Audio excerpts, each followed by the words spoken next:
Oh, that's so President funny. Donald Trump's first State of the Union address will stress bipartisanship and have a positive tone. The president said he's going to talk about the great success with the markets and with the tax cut. He's expected to promise improved trade deals, a more than $1.5 trillion plan to revitalize infrastructure, and a $25 billion plan to build a border wall with Mexico. In exchange, he'll offer a plan of citizenship for nearly 2 million young undocumented immigrants. CBS coverage of the State of the Union address starts at 8 o'clock tonight.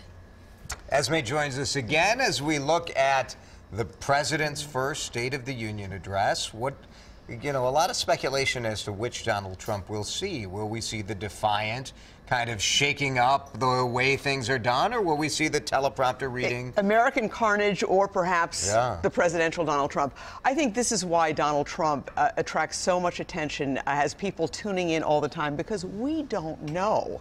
I mean, most pundits think that it will be the more presidential Donald Trump. Will he go off script? Stay tuned. I wouldn't be surprised if there are record viewership for this State of the Union address. How important is this State of the Union speech for the president? And I guess not only for the president, but for Republicans that are in those midterm elections.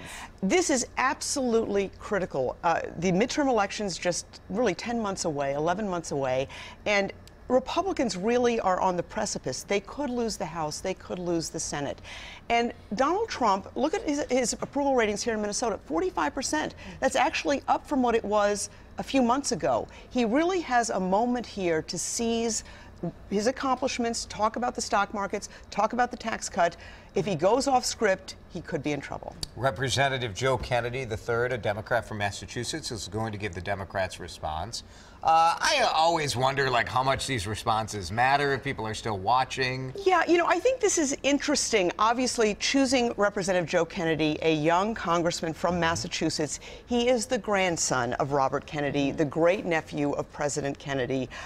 Are Democrats hearkening back too much instead of looking ahead? This is a young man who has, obviously accomplished, but not a lot under his belt in terms of political experience.